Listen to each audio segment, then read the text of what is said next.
This is Barnstable Today for Thursday, January 15th. Welcome aboard. I'm Mark Mumford.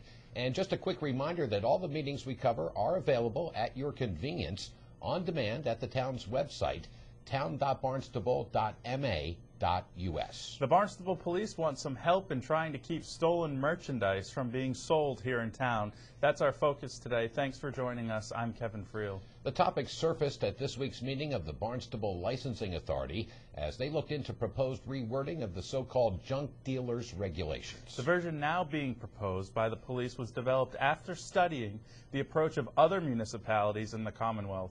Barnstable Police Officer Steve Marr, who was a liaison to the Licensing Authority, gave the members of the authority a sense of the scope of that problem.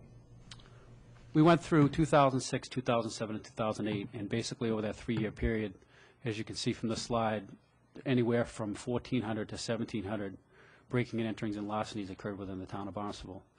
So that's quite a significant figure of different areas where people are breaking into either vehicles or homes or businesses and stealing things. During that same period, as you can see from the slide, computers and radios, upwards to $120,000 to $140,000 worth of equipment has been stolen during those periods. One of the other areas that's covered within the regulations is recordings, and that includes CDs, DVDs, records, movies, things of that nature.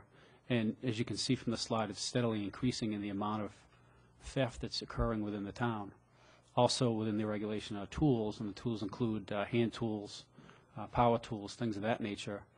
And you can see it's approaching $60,000. During that same period, vehicle parts, and that could include catalytic converters, which has become one of the big things lately because of the precious metals that are included inside of it, removable parts from vehicles. Household items are paintings, furniture, things of that nature. And again, we're approaching $40,000, $60,000, $80,000 a year on those things. And then the big thing, obviously, is precious metals and jewelry. Anywhere from $600,000 to $700,000, $800,000. And over the 3-year period, it's $1.6 million in jewelry and precious metals. The thing to keep in mind, too, is that the way things are recorded at the police station, these monetary figures are only where someone gave us an actual monetary amount. There may have been things recorded where somebody didn't give us a monetary amount, so this figure is actually quite a bit higher. So for the whole 3-year period, in monetary value of the town, we're talking almost $2.6 million in items that have been stolen from places within the town. All those things being stolen, some of them obviously people will try and bring to one of these secondhand dealers, and it's incumbent upon the police department to try and oversee that, try and regulate what's going on with that, so that we can protect the people within the town. Officer Marr went on to show how the proposed new set of regulations for the town of Barnstable match up with other towns in the region. You can see from the slide, we have Weymouth, Brockton, Falmouth, Yarmouth, Wareham, Medford, Boston, New Bedford, and then finally what we're proposing in Barnstable. Most of those municipalities have a 30-day hold period on everything. Some of them have 14, and some of them have 15 days, depending upon what it is. What we're looking for is 21 days for precious metals and jewelry, and then 15 days for the other items that are regulated. So we're more in line with what Medford has, and the reason why I put Medford in there is a lot of the things that are written within the regulation is something that Medford just did back in 2007, 2008. They significantly changed their regulations, and for the most part, what we have written now as a proposal is what Medford did. So it's already been tested through Medford. The next column, 18, is not selling to anyone under 18. Within those municipalities, in their regulations, the ones that show 18 are the ones that I found. It specifically states they can't sell to anyone under 18, which is what we're asking. The next column where it says photo or written, photo means that they're taking a picture of the particular item, and where it says photo person, not only are they taking a picture of the particular item, they're also taking a picture of the person trying to sell the secondhand article. The rest have some type of written report. We're asking within the guidelines that a photo be taken of the item, that they use a digital camera so that things can be stored digitally. Demonstrating the importance the police department sees in this issue, Detective Sergeant John Murphy was on hand to speak with the licensing authority. Morning. Detective Sergeant John Murphy, the Barnstable Police Department. First of all, let me just say that I could not be more enthusiastic and strongly endorse this this amendment to the license.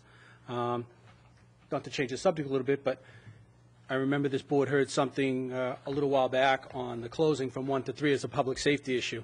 That has worked out wonderfully for the police department and the town of Barnstable. I suggest that this is a property safety issue for the town of Barnstable. I remember, I don't know who had the ad, it was a jewelry store that said, we make memories, you know, when they sell jewelry. You know, I don't know what the name of the store is. Well, my job as a police officer is to make sure that the people can get to keep those memories, you know. And I could not be, and I sound light about it, but I couldn't be more strongly enthusiastic to enforce that. There's not a property crime that's more devastating, I think, and everyone in the room will agree, than to find family heirlooms, engagement rings that belong to loved ones that are deceased, that are stolen and sold a penny on the pound to sometimes unsuspecting jewelry stores who buy them from people that they think are legitimate, and they're sold and melted down and never retrieved.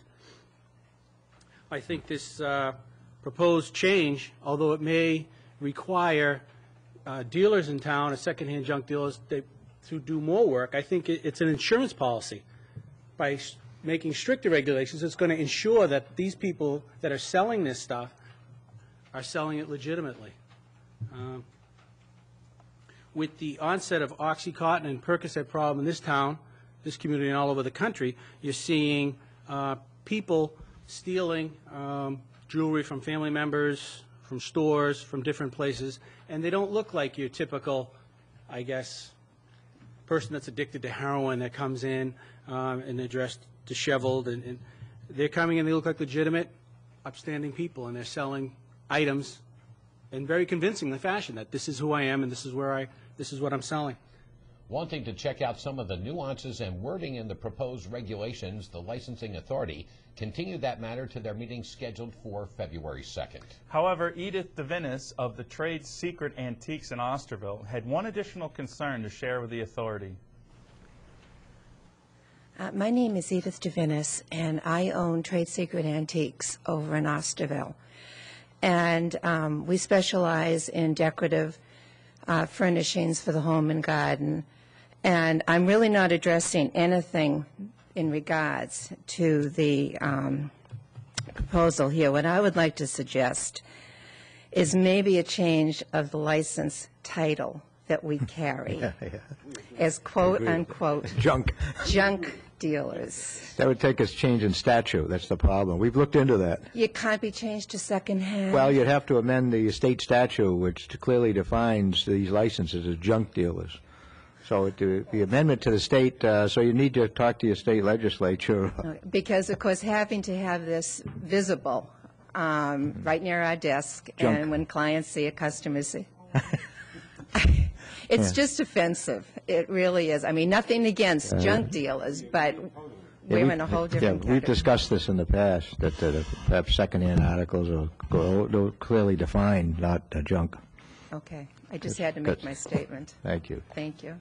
Keep in mind, if you'd like to see the entire licensing authority meeting at your convenience, you can find those sessions and the vast majority of all the meetings here in town by going to the town's website at town.barnstable.ma.us. Meanwhile, all quiet on the meeting front here in town tonight and tomorrow. Also, keep in mind that the Barnstable DPW is still looking for contractors with plows to work on ice and snow removal. Give the DPW a call if you're interested. Thanks for joining us today. I'm Kevin Friel. We'll meet you right back here tomorrow. I'm Mark Mumford.